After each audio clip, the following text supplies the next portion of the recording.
Hi friends, ఫ్రిడ్జ్లో ఒక చిన్న క్యాబేజ్ ముక్క, కొన్ని బీన్స్, ఒక క్యారెట్ ఉందా?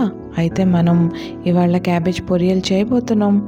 దానికోసం ఇదిగో చూపించినట్టు చిన్న చిన్న ముక్కలు తరుక్కోవాలండి.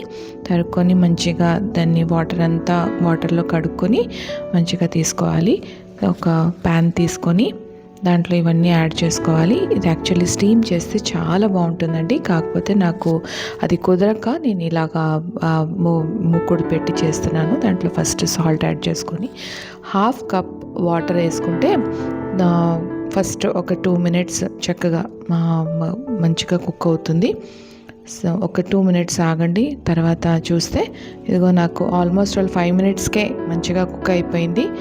ఇంకొంచెం క్యాబేజ్ అయితే కుక్ అవ్వలేదు. సో మళ్ళీ కొంచెం వాటర్ వేసి అడుగు అంటుకోకుండా తీసుకున్నానండి. దాంట్లో ఇప్పుడు మనం చూసే కొన్ని పచ్చిమిరపకాయలు అంటే గ్రీన్ చిల్లీస్, తర్వాత గ్రేటెడ్ కోకోనట్ అండి, కొంచెం కోకోనట్ తురిమి దాంట్లో కరివేపాకు వేసి నేను యాడ్ చేస్తున్నాను ఇందులో.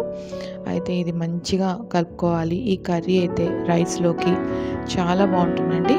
రైస్లోకి వెజిటేరియన్స్కి అయితే చాలా బెస్ట్ అనుకోండి. ఒక్కొక్కసారి మనకి ఏమి చేయాలనిపించకపోతే ఈ కర్రీ ఈజ్ ద బెస్ట్.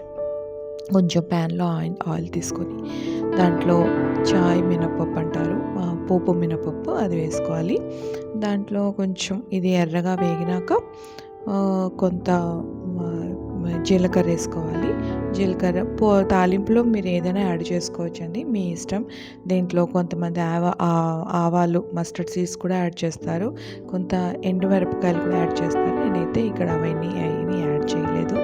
కాకపోతే ఇది మంచిగా కమ్మటి కర్రీ, అది రైస్లోకి చాలా బాగుంటుంది. దీంతో పాటు మంచి రసం ఉంటే రైస్ ఆ మీల్ అయితే చాలా సూపర్ ఉంటుందండి. ఇదిగో ఇలాగ చూపించినట్టు యాడ్ చేసేసుకుంటే కర్రీలో ఇగో చూసినట్టు వేడి cabbage poriyal is ready. Thank you for watching.